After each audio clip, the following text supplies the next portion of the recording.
Hello, this is Burhain Selassie, Orthodox Catholic 1 here on YouTube. I will be going through the 3 or 4 words used in the Hebrew Bible, the Masoretic text, for queen, or that are translated queen. There's 3. Let's go through them. The first one is Gevira, as it is spelled right here, is Gevira, and it's used about 6 times, at least in this form.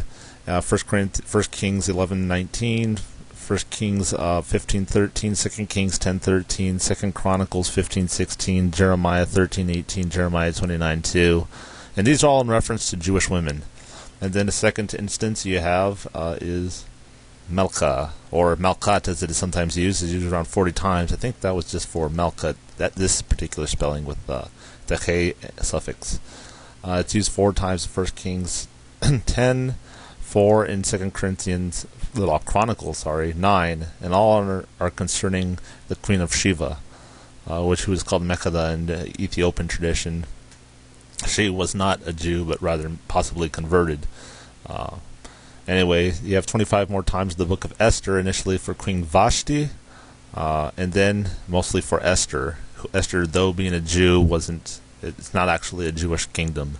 It was actually a foreign over Gentile nations. And then you have Jeremiah uses it 5 times in reference to the pagan goddess Asherah, in verses 7, 18, 44, 17 through 19, and 25. And then 2 more times in the in the Songs of Solomon, chapter 6, 8 through 9. Then another 2 times at least in the Aramaic text of Daniel, which is what this part of Daniel was written in. And that's not necessarily all the cases, but those are the ones I showed. And then you have the word Shegal. It's an interesting word because it could be vulgar, depending on how it's used, which is used twice in the Hebrew text, Psalms 45 verse 9, or 10 in some texts, or it's also called Psalm 44:10 in the Septuagint in the Vulgate. Catholics may be familiar with this because it's used in reference to the Assumption of Mary. Is it used in? No. I'm thinking of another verse. This is actually used in reference to the queenship of Mary and Jesus. It's used once in Nehemiah 2:6, besides Psalms. In addition, it's used in the Aramaic text of Daniel 3 times, which is what Daniel was written again, in verses 5:2 through 3, and verse 25 again. Of course, the only time it might be referring to a Jew is Psalm 45:9, and I think Nehemiah I'm pretty sure is too, but Daniel, no, it's referring to I think it's King Nebuchadnezzar's consorts. But anyway, first let's go back to the word Gevira. It means queen mother. By the way, it resembles the word for man. It's just feminine, one of the words for man, but it's feminine. Queen mother typically denotes the mother of the king, as with Solomon and his mother, the Gevira, Bathsheba, and in the case of Asa, his grandmother, found in 2 Chronicles 15:16. According to 1 Kings 2:19, a throne was provided at the right hand of the king for his mother, who would be the Gevira. The position seems honorary but extremely influential, since generally a man is most loyal to his mother before all people.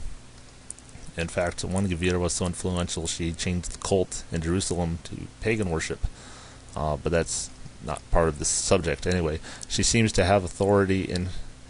not seem to have authority in of herself, but any she had was dependent on her relationship with her son or grandson, a type of Mary and Jesus. The term Gevira seems to be exclusively for the Jewish king's mother or grandmother. Okay, that's the first one. Then you have the word Malkah, or Malkat. It's the feminine form of the word Melech, which means king. In the Hebrew Bible, there was never a Jewish Melech over Israel or Judah, not even when you might expect it, in regards to the usurping woman Athaliah in 2 Kings 11. Esther, a Benjamite, like King Saul, Israel's first king.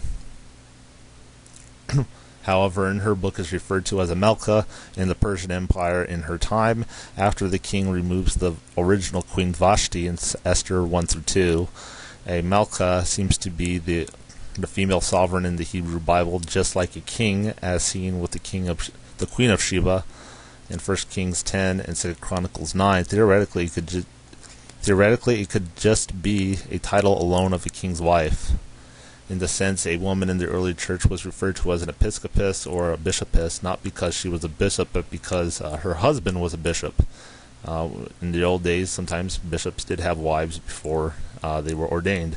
This may be true with the word prophetess in Isaiah 8:3, where he's told to go to the prophetess and sleep with her. This may be the case with Queen Vashti in Esther 1. I don't know, since she seems to be taking orders from the king and is easily replaced with Esther by the king. Next one, let's go to the word Shegal, which seems to be a more explicit term for a wife of the king. The term as a noun is only used twice in the Hebrew Bible and a few times in Daniel 5, which is Aramaic. The meaning of the word has been debated for thousands of years by Jews and Christians. Some believe it is a crude way of referring to sex or a female dog.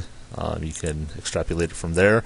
Others suggest that it's an Akkadian loanword, which meaning the main wife of a king, which makes a little more sense. Shegal, as a noun in the Hebrew text of the Bible, is used only in the singular. In Daniel's Aramaic, it's sometimes translated in the plural as his wives or queens. I guess it's implied plural. Other translations have his wife or his queen.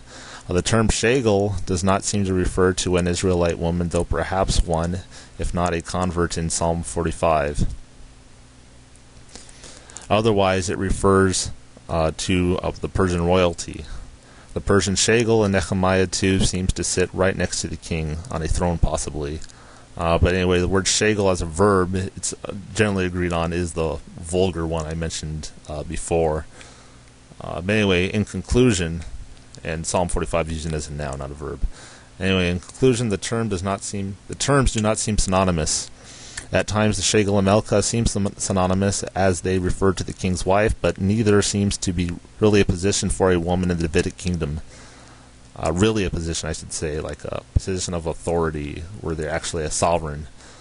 To complicate things more, both Shegal and Malkah in their Aramaic form are both used in Daniel 5. The most for certain closest equivalent to a proper Jewish queen was the Gevira, the queen mother, who would be the recently departed king's wife, and the current king's mother. If there was a Jewish Shegal, she would have become the Gevira when her son became king. But certainly there was never a true Jewish Malkah in the Davidic kingdom. And as a note, I also mentioned that in the Latin Vulgate, there's another term used, regina, which means queen, which is used for Solomon's countless wives. Perhaps not to call them queens, but the wives of the king, because you can't have hundreds of queens running around. But anyway, the Hebrew word there is sarot, which is just a feminine plural of the word sar, as in prince. When Jesus is called Sar Shalom, it's called the Prince of Peace, and then it could also mean captain. Sar Savot, I think this is used in Joshua 5 in regards to the angel of the Lord and his authority over the armies of Israel. Anyway, this is Perhain Selassie, the Orthodox Catholic. Sorry I went so fast.